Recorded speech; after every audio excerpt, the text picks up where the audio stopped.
સાગરભાઈ તમને મજા આવી? સાગરભાઈ મને થોડુંક કરીને 300 પગથિયા ઉપર લઈને આવ્યા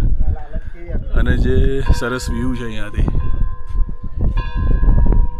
અને પાછું મને શું કહે છે ઉપરથી પાકિસ્તાનની બોર્ડર બતાવું તમને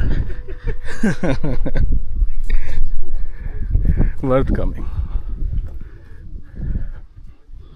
ગુરુ શિખર 5653 feet 0 kilometers